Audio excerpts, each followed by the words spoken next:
আসসালামু আলাইকুম প্রিয় দর্শক, আমাদের চ্যানেলে আপনাদেরকে স্বাগতম। শুরুতেই জানাবো সংবাদ শিরোনাম, এরপর থাকবে বিস্তারিত।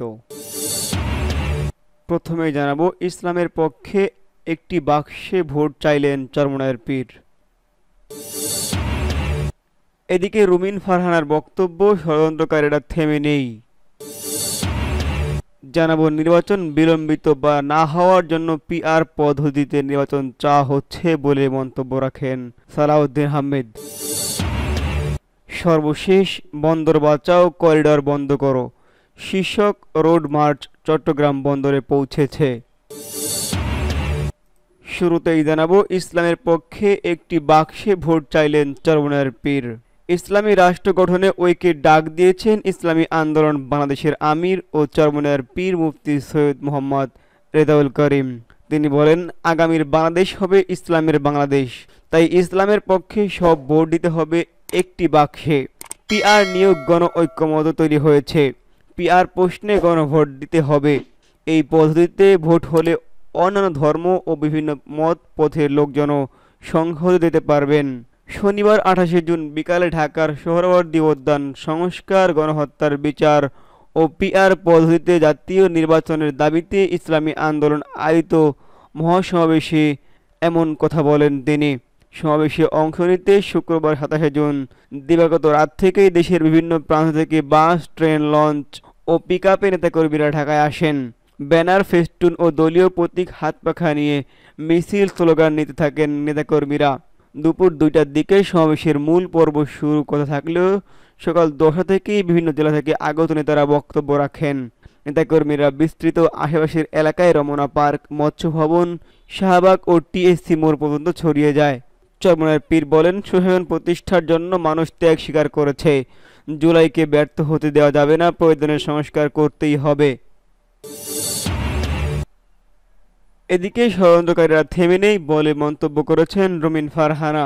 বাংলাদেশ জাতীয়তাবাদী দলের আন্তর্জাতিক বিষয়ক সহ সম্পাদক ও জাতীয় সংসদের মহিলা আসনের সাবেক সংসদ সদস্য ব্যারিস্টার রুমিন ফারহানা বলেছেন, ঐক্যের কোনো বিকল্প নেই।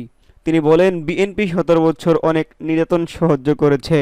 তারেক রহমান তার প্রতিটি বক্তব্যে এখনও বলেন, ষড়যন্ত্র থেমে নেই, ষড়যন্ত্রকারীরাও থেমে নেই। তাদের প্রতিহত করতে আমাদের ঐক্যবদ্ধ থাকতে হবে, ঐক্যবদ্ধভাবে একসাথে লড়াই করতে হবে।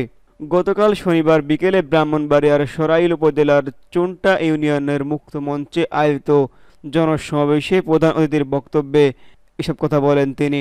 তিনি বলেন, আগামী নির্বাচন যেন নিরপেক্ষ, সুষ্ঠু এবং মানুষের অংশগ্রহণমূলক হয়, সেটি নিশ্চিত করার দায়িত্ব তাদেরই। রাষ্ট্র সংস্কার বিএনপির ভারপ্রাপ্ত চেয়ারম্যান তারেক রহমান ঘোষিত 31 দফা বাস্তবায়নের দাবিতে চুন্টা ইউনিয়ন বিএনপি এই জনসমাবেশের আয়োজন করে। ব্যারিস্টার রুমিন ফারহানা আরও বলেন, বিএনপির ভারপ্রাপ্ত চেয়ারম্যান তারেক রহমান ও অন্তর্বর্তী সরকারের প্রধান উপদেষ্টা ডক্টর মোহাম্মদ ইউনূসের মধ্যে লন্ডনে বৈঠক অনুষ্ঠিত হয়েছে। সেই বৈঠকে থেকে আমরা যে বার্তা পেয়েছি, আগামী রমজানের আগেই বাংলাদেশ একটি সুষ্ঠু, অবাধ, নিরপেক্ষ এবং সকলের ভোট দেওয়ার মতো একটি নির্বাচন হবে। চুন্টা ইউনিয়ন বিএনপি সাবেক সভাপতি হাবিবুর রহমান নান্নুর সভাপতিত্বে সমাবেশে আরও বক্তব্য রাখেন জেলা বিএনপির জ্যেষ্ঠ সহসভাপতি জহিরুল হক খোকন, সহসভাপতি বি.এম.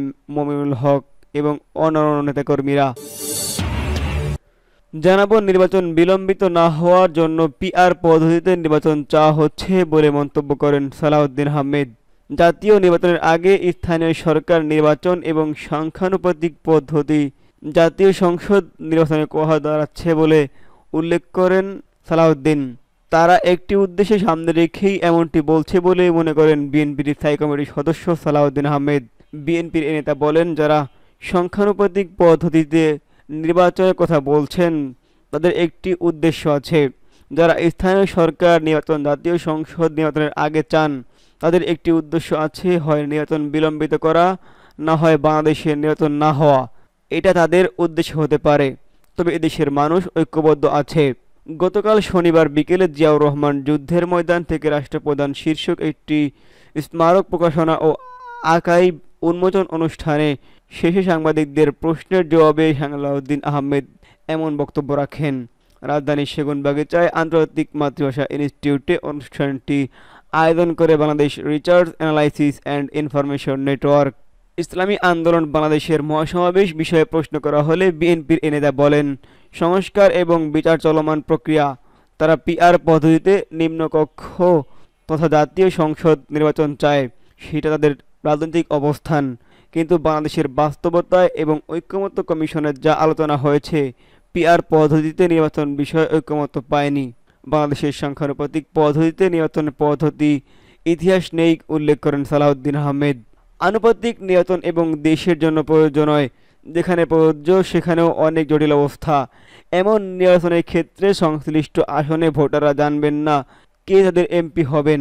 এমপিদের কাছে তারা যে যাবেন, নির্ধারিত কোনো ব্যক্তিকেই খুঁজে পাবেন না। দেশের গণতন্ত্রকামী মানুষ স্থানীয় নির্বাচনের জন্য নয়, জাতীয় সংসদ নির্বাচনের জন্য সংগ্রাম করছেন উল্লেখ করে বিএনপির স্থায়ী কমিটির সদস্য বলেন, গণ অভ্যুত্থান হয়েছে এদেশে যাতে একটি শক্তিশালী গণতান্ত্রিক রাষ্ট্র বিনির্মাণ হয়। সেই রাষ্ট্র বিনির্মাণ করতে পারব সুষ্ঠু নিরপেক্ষ নির্বাচনের মাধ্যমে, যদি নির্বাচিত সরকার গঠিত হয়। একথা বলার আগে অনুষ্ঠানে অন্তর্বর্তী সরকারের সংস্কার কার্যক্রমের সমালোচনা করেন সালাউদ্দিন আহমেদ। সংস্কারের এখন এমন অবস্থা হয়েছে, আমি মাননীয় উপদেষ্টাকে বলেছিলাম একটা কবিতায় লিখে ফেলেন, হে সংস্কার তোমাকে পাওয়ার জন্য আর কতকাল আলাপ আলোচনা করিলে, খানা পিনার নাইলে এই সংস্কার কার্যক্রম শেষ হবে। এমন হাস্যরত্মক মন্তব্য করেন সালাউদ্দিন আহমেদ। সবাইকে জাতীয় ঐকমত্য কমিশনের প্রস্তাব মেনে নিতে হবে, এই যদি নিয়ত হয় তাহলে কি ঐকমত্য হবে, এমন প্রশ্ন রাখেন তিনি। সর্বশেষ বন্দর বাঁচাও, করিডোর বন্ধ করো শীর্ষক রোড মার্চ চট্টগ্রাম বন্দরে পৌঁছেছে। বিদেশি কোম্পানির হাতে ব্যবস্থাপনা হস্তান্তরের পরিকল্পনার প্রতিবাদে সাম্রাজ্যবাদ বিরোধী দেশপ্রেমিক জনগণ আয়োজিত একটি রোড মার্চ চট্টগ্রাম বন্দরে পৌঁছেছে। শনিবার বিকেলে 4:30 নাগাদ বন্দরে কর্তৃপক্ষ ভবনের দিকে পদযাত্রা শুরু হয়, এমনটি বলা হয়েছে সংবাদ মাধ্যমে। বিক্ষোভে নেতৃত্ব দেন বাংলাদেশ কমিউনিস্ট পার্টির সভাপতি শাহ আলম, সাধারণ সম্পাদক রহিন হোসেন প্রিন্স এবং বাংলাদেশ সমাজতান্ত্রিক দলের সাধারণ সম্পাদক বদরুর রশিদ ফিরোজ সহ অন্যান্য বামপন্থী নেতারা।